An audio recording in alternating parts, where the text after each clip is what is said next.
नमस्कार, आवाज मीडियाच्या बातमीपत्रात आपले स्वागत। मी सीमा काळे। जे पाहिले तेच दाखवणार या प्रखर ध्येयाने चालू घडामोडींचा आढावा घेण्यासाठी पाहूयात आजच्या हेडलाईन्स। जन्मदात्या आईचा अपघात करून पुरावा नष्ट केल्याचा प्रकार मिरज बेथलनगर येथे घडला।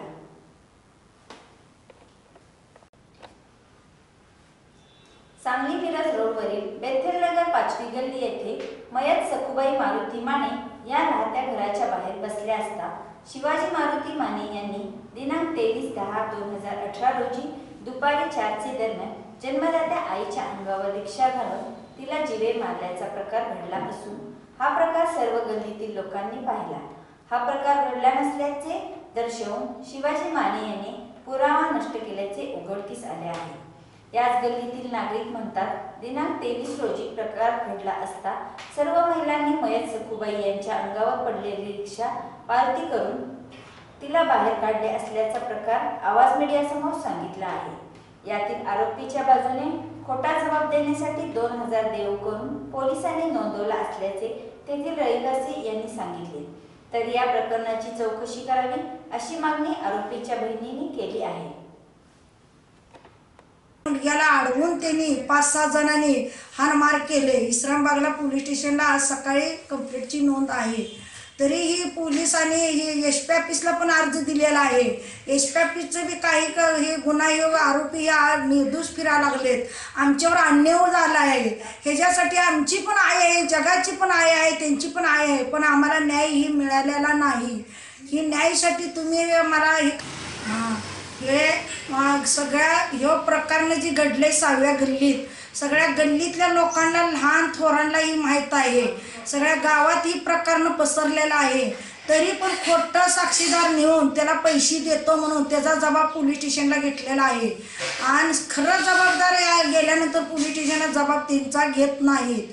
आणि ही काय एकानं केलेलं नाही, सगळं पडदा झाकायला 3 भाऊ सक्क रक्ता मासातले असलेली आणि एक त्याचा मेवणा असं 4 जण आहेत। अनिल जाधव आणि शिवाजी माने, अशोक माने, शंकर माने हे 3 भाऊ आहेत। आणि शिवाजी मानेचा मेवणा अनिल जाधव ह्यांनी पडदा टाकले ती मैताचं म्हणजे ही करू नाही म्हणून त्यांनी झाकून घेतलेले आहेत। तर ही मला चौकशी करावं, त्यांच्यावर कारवाई व्हावं ही माझं म्हणणं आहे। माझ्या आईच्या आत्म्याला न्याय मिळावं, माझ्या आत्म्याला न्याय मिळावं बहिणीला आमच्या।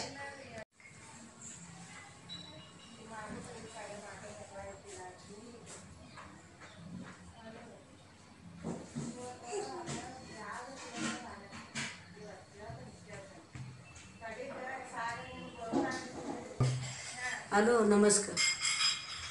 माझ्या बहिणीने सांगितलेलं हे सत्य आहे सगळं आणि नियमाप्रमाणे त्यांना या चौघाला अटक व्हायलाच पाहिजे आहे। आम्हाला त्रास दिलेला आहे त्यांनी, हाणमार केलं आहे, मला लय गटरीत घालून त्या पोराला माझ्या लय मारले। आज 6 जणांनी मिळून शिरला गाडी आडवं घालून रिक्षाच्या। आणि सांगली इस्लामबागला पोलीस स्टेशनला कंप्लेंट दिलेली आहे मुलाने आमच्या। आणि थोरल्या मुलाला त्यांच्यापासून लय धोका आहे माझा। किशन भाट्टी 4 वाजता म्हणजे असं रिक्षाखाली असं दंगा चाललेला घराच्या बाहेर। आमच्या आई आणि मी झोपलेली होती। बाहेर येऊन बघतोय तर सगळ्या बायकांनी त्यांनी म्हणजे असं उचलून रिक्षाखाली, तर म्हातारी रिक्षाखाली होती। किती तारखेला घडला होता ते प्रकार? 23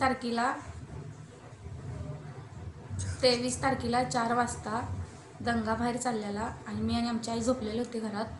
बाहेर जाऊन बघतोय तर म्हातारी रिक्षाखाली होती, त्या रिक्षाखालनं काढली।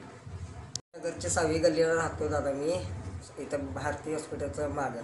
तुमचं नाव काय? किशन उमाशंकर कुंभार।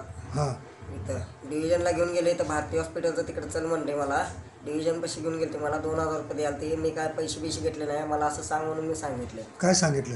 डिव्हिजनला ती म्हातारी चक्कर येऊन खाली पडली म्हणून सांग म्हणलं हां, त्यांच्या भावाने। मग आम्हाला डिव्हिजनला तसं सांगितलं, आम्ही तसं सांगितलं दादा। मग कोण द्यायला आलं पैसे? तिचा भाऊ द्याल तर पैसे। बरं, मग काय घटना घडली तिथे?